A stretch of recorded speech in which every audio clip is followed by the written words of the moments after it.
আসসালামু আলাইকুম। আমরা এখন দেখব উইন্ডোজ পিসিতে লাইটশট অ্যাপসটা কিভাবে ইনস্টল করতে হয় এন্ড এটাকে কিভাবে অপারেট করতে হয়। লাইটশটটা ইউজ করার জন্য আমাদেরকে যদি আহ, কারো পিসিতে থেকে থাকে তাহলে তো আছে, আর যাদের নেই তাদের জন্য যে কোনো একটা ব্রাউজার আমরা ওপেন করব। ওপেন করার পরে আমরা যদি গুগল থেকে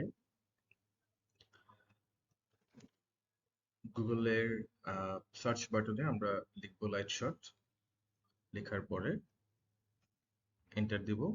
প্রথম যে লিঙ্কটা আসবে আমাদের কাছে সেটাতে আমরা ক্লিক করব। ক্লিক করার পরে এই যে অপশনটা আছে ডাউনলোড ফর উইন্ডোজ, এটাতে আমরা প্রেস করব।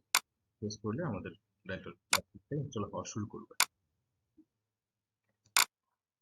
লাইটশট ইনস্টল হওয়ার পরে আমরা আমাদের সিস্টেমে আমাদের যে ড্রিম অ্যাপসটা আছে, যেখান থেকে আমরা ফিডব্যাক গুলো দিতে চাচ্ছি, কিংবা যে কোনো পেজে সেই অ্যাপসটাকে আমরা তার উপরে লেআউট করতে পারবো। অর্থাৎ আমাদের ডেস্কটপ পিসি বা ল্যাপটপ পিসিতে যে কোনো স্ক্রিনের উপরেই আমরা স্ক্রিনশট নিতে পারবো।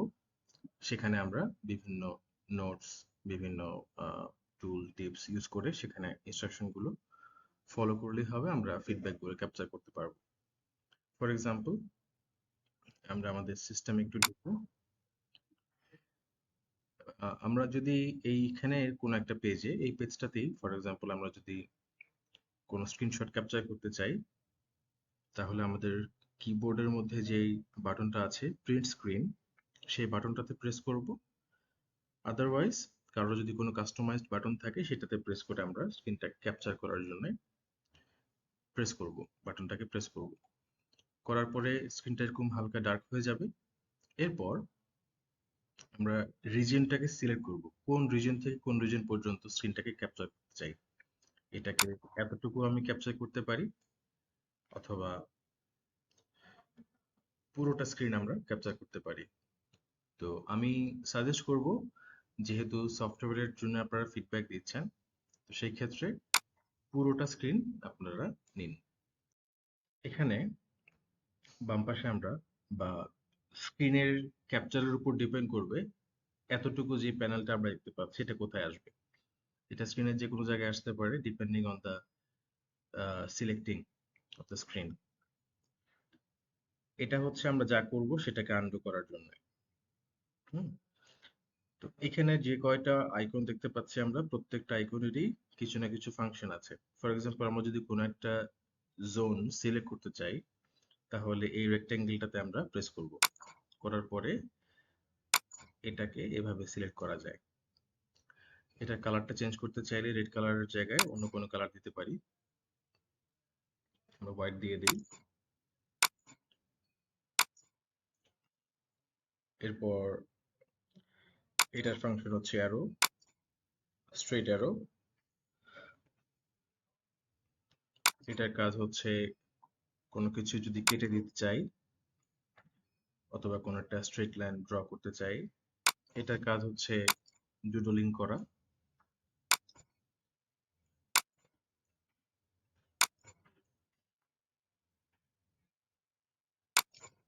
এটার কাজ হচ্ছে আমরা কিছু লিখতে চাইলে লিখতে পারবো।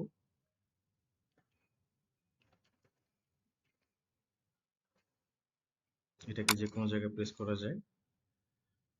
মাউসের স্ক্রল বাটন প্রেস করে এটাকে বড় ছোট করা যায়। তার জন্য কন্ট্রোল প্রেস করতে হবে এবং স্ক্রল ডাউন করতে হবে, তাহলে টেক্সটটা বড় হবে। আবার স্ক্রল আপ করলে টেক্সট ছোট হয়ে যাবে। আর টেক্সট লেখার সময় আমরা একটু মাথায় রাখবো, টেক্সটের যে ফন্টের কালারটা, সেই কালারটা যেন ব্যাকগ্রাউন্ডের সাথে কন্ট্রাস্ট থাকে, একদম সেম না হয়ে যায়, যাতে করে টেক্সটটা বোঝা যায়। ক্যাপচার যখন পুরোপুরি আমরা যা চাচ্ছি ফিডব্যাক দেওয়ার, সেটা যদি আমরা লিখতে পারি বা ধরতে পারি এখানে, তাহলে আমাদের এখানে কিছু অপশন আছে, এই অপশনগুলোকে খেয়াল করি। এটাতে প্রেস করলে যতটুকু আমরা সিলেক্ট করেছি অতটুকুর মধ্যে এই ইমেজটা সেভ হবে। যদি কপি করি, এই ইমেজটা ডিরেক্টলি কপি হয়ে যাবে। আমরা প্রেস করতে পারবো, পেস্ট করতে পারবো হোয়াটসঅ্যাপে বা কোনো ওয়ার্ড, এক্সেল, পাওয়ার পয়েন্টে। অথবা কোনো মেইলের বডিতে। এটা হচ্ছে প্রিন্টের অপশন, প্রিন্ট করতে পারবো, এটা আমাদের প্রয়োজন হবে না। এটা হচ্ছে আমরা যদি কোনো সোশ্যাল নেটওয়ার্কের সাথে শেয়ার করতে চাই এটা। আর বেসিক্যালি আমাদের যেটা লাগবে ফর চেঞ্জ রিকোয়েস্ট ম্যানেজমেন্ট সেটা হচ্ছে এটা। এটা হচ্ছে আহ, যে ইমেজটা আমরা ক্যাপচার করলাম সেই ইমেজটাকে সে একটা লিংকের মাধ্যমে, ইউআরএল এর মাধ্যমে সে এটা ক্লাউডে আপলোড করে দিবে এবং আমাদের কাছে একটা ইউআরএল জেনারেট করবে। আমরা যখন কোনো ফিডব্যাক দিব বা চেঞ্জ রিকোয়েস্ট গুলো যখন আমাদেরকে সেটা সামনের দিকে দিতে হবে তখন আমরা এই আইকনটা ইউজ করব। এটা প্রেস করার পরে এমন একটা স্ক্রিন আসবে যেখানে লেখা আসবে কপি। কপি করলে, এই বাটন প্রেস করলে এই যে ইউআরএলটা এটা কপি হয়ে যাবে। এরপর এটা আমরা যেখানে প্রেস করতে চাচ্ছি, আই মিন যেখানে পেস্ট করতে চাচ্ছি সেটা সেখানে দিয়ে দিব। ফর এক্সাম্পল আমরা যদি কোনো ওয়ার্ড ফাইলে বা এক্সেলে বা মেইলের বডিতে দিতে চাই, সেটা কন্ট্রোল ভি দিলে পেস্ট হয়ে যাবে। এটার কাজটা হচ্ছে আমরা যদি যাদেরকে পাঠাচ্ছি লিঙ্কটা তারা যদি এটাকে কপি করে, কপি করার পরে এটাকে যে কোনো ব্রাউজার গিয়ে ওপেন করে, তখন আমরা যে কিছুক্ষণ আগে কাজটা করেছিলাম স্ক্রিনশটে সেটা দেখতে পাবে। তো এইভাবে আমরা লাইটশপটা ইউজ করব। আমরা চেষ্টা করব লাইটশপটা যেভাবে দেখানো হয়েছে সেভাবে এই মেথডের মাধ্যমে সেটা করা, যাতে করে আমাদের ফিডব্যাক গুলো আমরা খুব ইজিলি ক্যাপচার করতে পারি। এন্ড আমরা চেঞ্জ রিকোয়েস্টের জন্য এইভাবে লিঙ্ক জেনারেট করার মাধ্যমে ফিডব্যাক গুলো জেনারেট করব। Thank you.